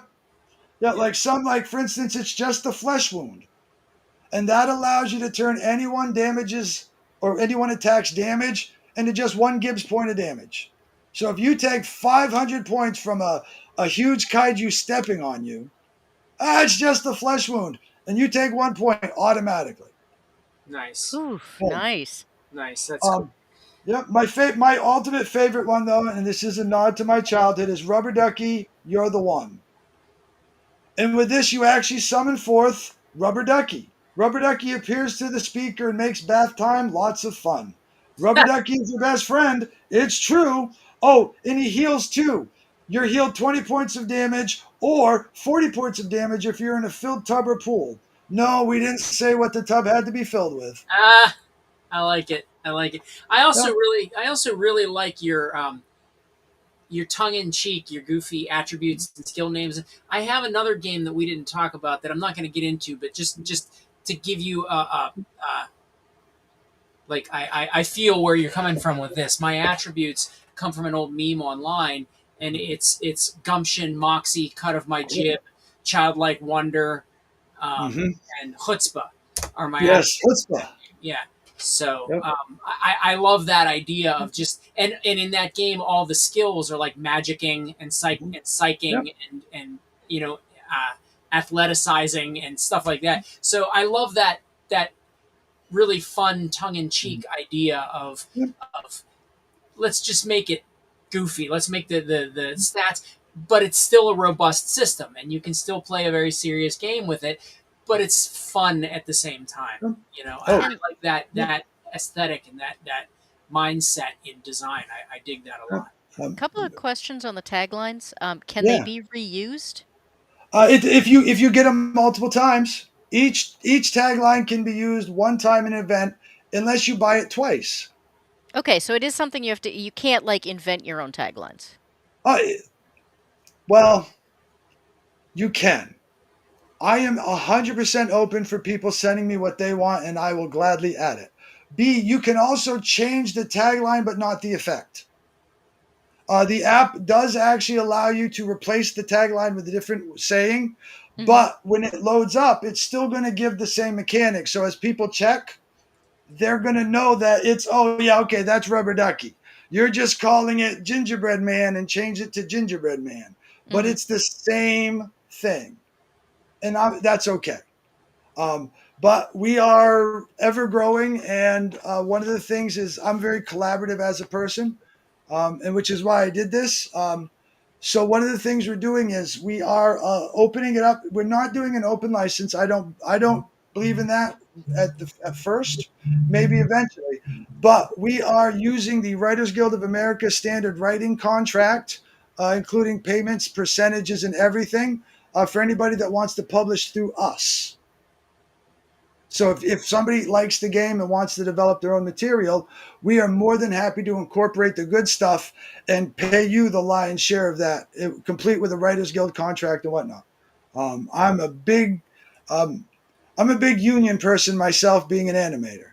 So I tend to follow union laws when I deal with people. So we are looking for some creators that would like to also do some stuff, because again, it'll be available worldwide. If anybody has foreign languages and can translate, well, we have slots for that. We're looking for, and these are paid positions for translation and whatnot. Um, We've but had we're s- right. we've What's had that? several people on the show before who did translation Mhm. of games, Yep. though mostly from whatever the language was to English. Some, Mhm. but I think some of them professionally translate back too. So We tried to Google Translate and a couple others to do it automatically, and yeah, bad, yeah. bad. So Hmm. I would rather, and I prefer people when it comes to stuff like that, because they get context better and know their language and can. And my game is a lot of parody and pun, and a lot of it may not translate well. So they would, I hope, come up with brand new taglines that fit into their call. And that would be part of it, is making it better. Because my goal and why it's free is everybody plays. Hmm. You get the PDF, you can give it away to everybody. Post it on your webpage. Thank you. I appreciate the exposure. You will never get a cease and desist letter. Where we make our money is we're going to sell like physical books. We're actually going to, we will be producing them and we're going to sell those. Online, not right now during the beta, but there will be a place where you can go watch videos like every other app out there, and you can support us by watching a few videos.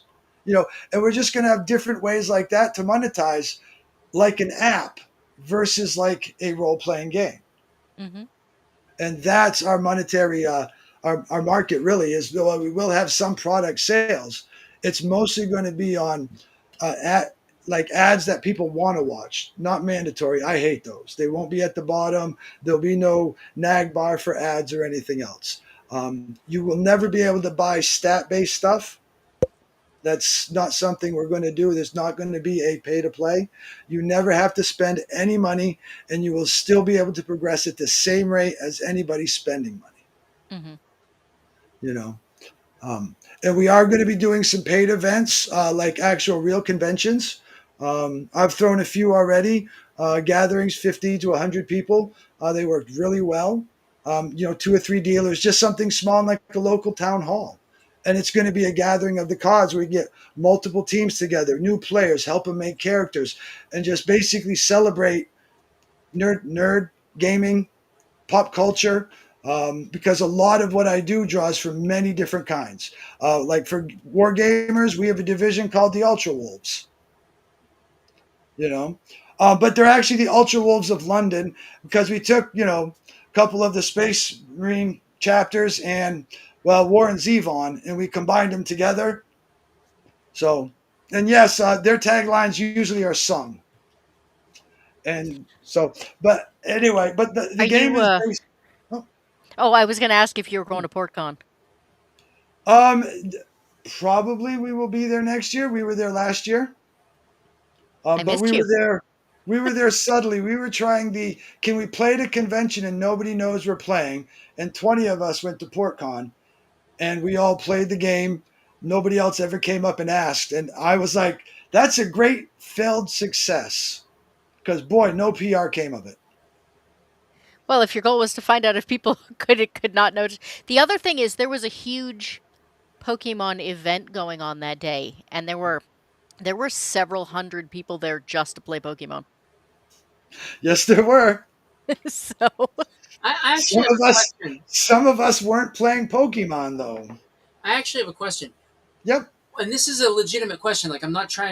I'm not trying to like attack your, No. your idea, but why is it a selling point that you can play your game and nobody knows? As I said, it was a failure. It Okay, was I a was going to say failure. I would think it would be Yeah. something that you would want people to see and ask you about. Well, sometimes because the idea is we can go to a park. Now, in a public park, you don't want people to know you're doing this necessarily. Why not? Well, because sometimes players do want that. I don't know. I personally love when people know I'm playing. Mhm. But the side is we wanted to know could it be done? And yes, it can be done. We don't want to do it that way. So we actually removed some of the stuff that made it easier to do. And that was removed from the game. I That's I fair. think Okay. I think that's actually valid. There was an animal shelter at one point that did a publicity thing where they said if you play Pokemon Go as an adult and you don't want people to know you're playing Pokemon as an adult, you can come walk one of our dogs. Mm. Um, and and Yep. they ended up running out of dogs because not only did everyone show up to walk the dogs so people wouldn't know they were playing Pokemon, but they then adopted the dogs. So there are people that just, they feel Yep. awkward about, being a geek as an some of us grew up in the generation where like being a geek was the thing that got you beat up a lot. And Mhm. I think for some people it's hard to kind of remember that that's no longer necessarily the case. I think it's beautiful. Having been through the Christian satanic panic of the 80s and everything that I've been through, even like just the groups of men in a basement thinking that's what this has to be. And I'm so glad it's not. Yeah. I've embraced everything new because it's wonderful. I have more fun gaming now with more people with many beautiful differences than I ever have gaming in the 80s with my friends who didn't want to let new people in, who Yeah. gatekeeped D&D because you're not nerdy enough or what That's have you. that's crazy. I And, hear all the time about people gatekeeping, and I was like, everyone I knew who oh, played D&D was desperate to let everyone in. They wanted It's the true. more players, the better. yes, Yeah. We but are getting a little close on time, but several yeah, people have asked if you could give an example about how you would play through a Discord, like a Discord video or a Discord okay, server. yeah, absolutely. Just how we play, simple. Um, if you want to make, I guess if you want just talk normal, that part I'm sure we all understand. But as far as challenging goes, um, Jason, Yeah. I want to shoot at you. I'm going to use my shoot stuff. So you're going to use your don't shoot stuff. You're going to have 25 ranks in your stamina, which you'll use to defend. Only going to have 15 ranks in my brawn, which I'm going to use to attack. Okay. All right. We're going to throw rock, paper, scissors up high, and we throw on three. Okay. One, two, three. We tied. So you have 25 traits, so you win because you beat my 15. Team. But I have a shoot stuff. I'd like to spend that for a re-challenge now, please. Okay. And so we retest. Two, three, and you beat me. So now I don't double his traits, and I don't want to waste another shoot stuff skill because I only have five, and this combat's going to be a long time. So I'm going to let that go, and now I have missed. And that was my action. So say he has his action, and he wants to use a maneuver, which he's going to use walk and talk because that allows him to take a movement action and make a social action because he's going to try to convince me to put my guns down and stop the fighting. Okay. All right. So we test again. Two, three. You tie. And you have 15 bravado, but I only have 10 because I didn't spend anything on it. I don't want to be a talky guy. I just want to shoot stuff. And now you win. I'm not going to spend any for a retest. I'm just going to say, fine. You know what? We're done.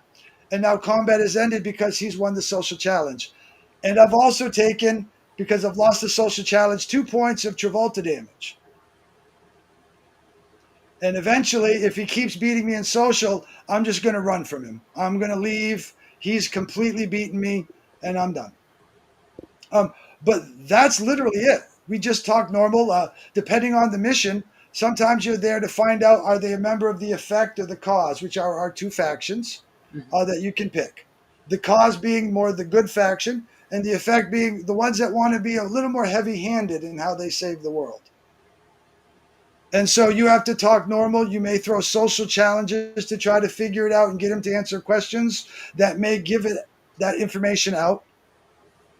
And but that's it. That literally is a scene. You can have a Does whole combat with rock paper scissors. You can map it out. You can play on with a map. I often do for battle scenes, even in live action. We'll have one room where players who want to fight or do that, they can go, and that's set up for that. The rest of the time, we'll walk around the play area just having normal discussions, throwing normal challenges, and just playing our game, trying to figure out who's on our side, who isn't on our side, what kind of bad guy, what is the plot? What are they trying to do? Are they going to try to control all of Earth with mind control by putting speakers at one of our conventions? Oh, well, we better send teams to the conventions to find out. um do they necessarily run away from me if they lose a social challenge, or could he convince you to like come to his side? No, well, yes, that's called a conversion, was its own special thing. If you want to convert somebody to the other faction, you have to beat them down all their Travolta to zero, and then engage them in a conversion challenge. And then they switch sides. Now, the thing is, they switch sides no matter what. So if they were really on your side and you didn't know it because what side you're on is secret, then you've just switched them to the other side. So no matter Turned what out you side were you're really on, annoying and you didn't know it. yes. Well, one of our missions literally is because nobody knows what side you're on, is we actually tell the entire team one member of the effect and one member of the cause, 100% guaranteed. That way they can see who to start sabotaging. because then it's player versus player with the rest of the 8 people not knowing who's on what team. And it gets really interesting when people start deciding who to attack because you know what team you're on. So you know which one of the two named players is your ally and you have to save. But do you blow your cover right away? Or do you try to attack him a little bit? Or how do you play it with everybody doing different things and nobody really knowing where anybody stands? And that is probably one of my favorite missions or scenarios that we run Nice. because it really gets into the mindset of people as far as like, well, I want to help, I want to do this, but I'm also supposed to sabotage, but I don't want to get caught. And then you go from there because ultimately it turns into a bloodbath, kind of like Reservoir Dogs and be a Quentin Tarantino and one of his favorite scenes. Great But movie. that's the whole point. All right. Well, we're going to wrap up. Thank you very much both for coming. Jason, you want to give us a quick rundown again on any events you've got coming up, any things you're doing? I had wanted to do GaryCon again this year, like I do every year, but they have, for some reason, unbeknownst to me, put me on a waiting list this year for a booth. Oh Yeah, which is a little upsetting because I've been there the past 2 years.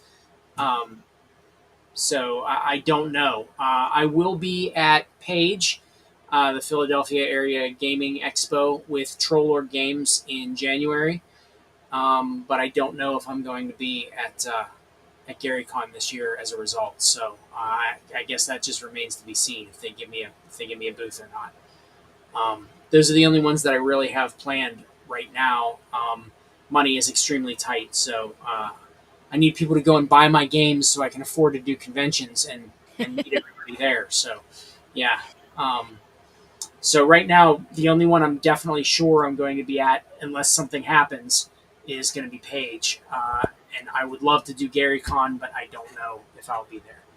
You Um, said you had another stream coming up with somebody? I do. I don't know exactly when it's going to air. I'm recording it on the 12th, but it's going to be Ah, pre-recorded and it's airing, I think, sometime in November. Just keep an eye out on my social media. I have a LinkedIn, which is, I think, on my website. You can find the LinkedIn, or not the okay. LinkedIn, the what you call it.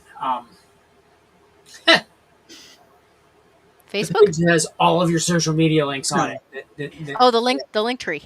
Link tree. Thank you, link tree. That's what I was trying to think of. Yeah, I have a link tree, which I think is on my website somewhere. Um, but I think it's just linktree/Lair Games. Hang on.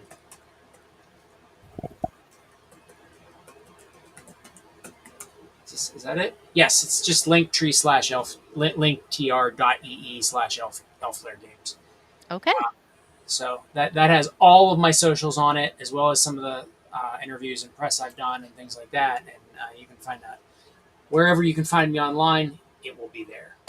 Excellent. So yeah, Uh, I'll actually type that into the chat here, uh, so people can see it. Sheldon, where are you going to be? What do you got coming up? Anything we should know about? Um, well, no, there's no appearance date scheduled for the rest of this year. We're doing our convention schedule for next year. That will be available both Facebook and at thecause.online. Um, our website, we will be posting that as well. But mostly it's going to be online and local in Maine. If you're in Maine, we have live games and events. Anybody's welcome, and those are free, like most things we do, or almost everything.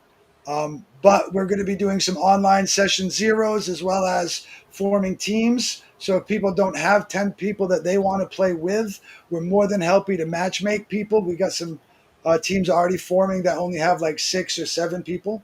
Um, so pretty much the online for now and just helping people get set up.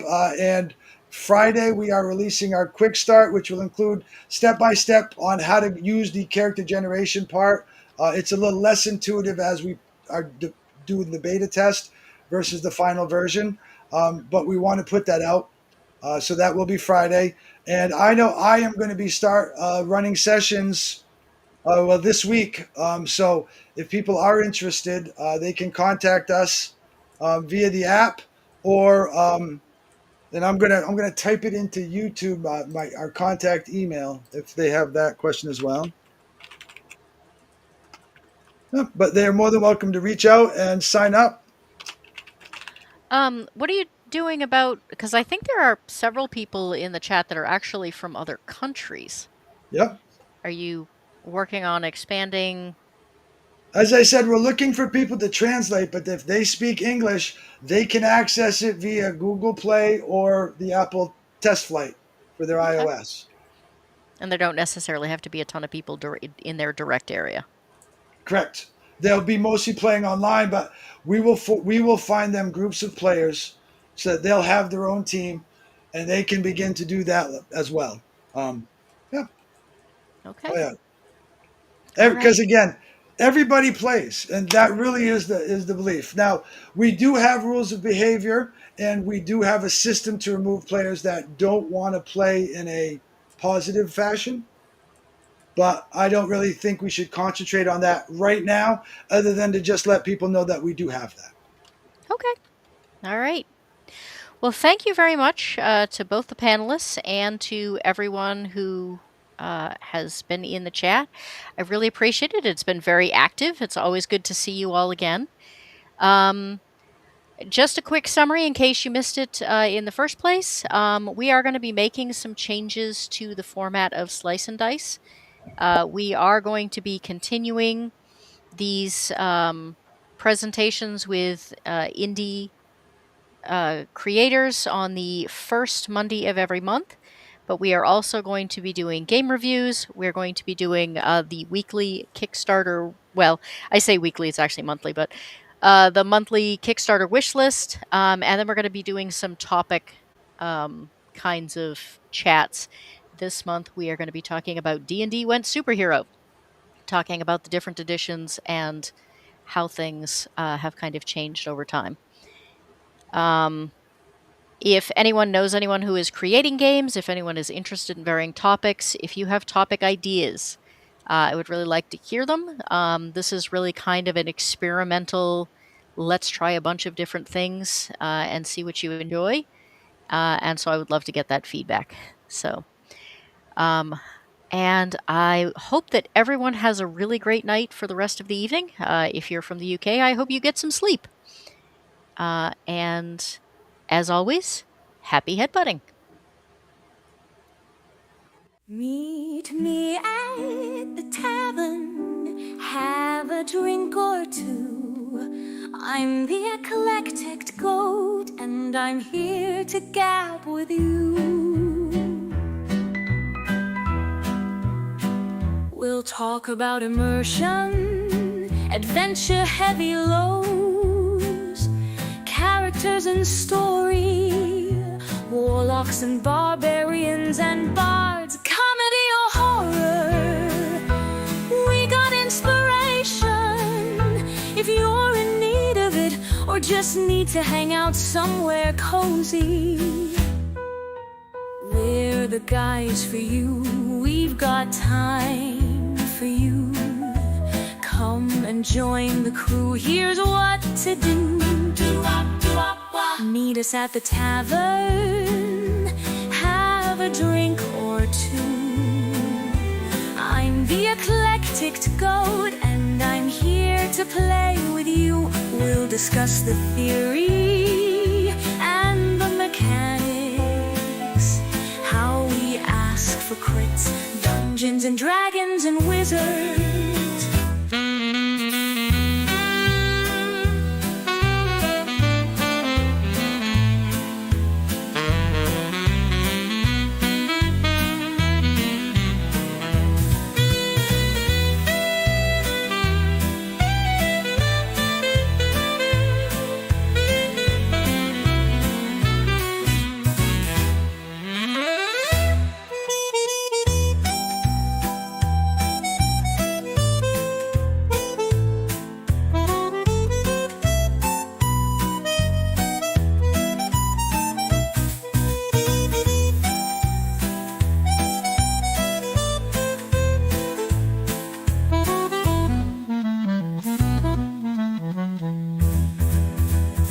Meet us at the tavern, have a drink or two. I'm the eclectic goat, and I'm here to play discuss the theory and the mechanics, how we ask for crits, Dungeons and Dragons and Wizards.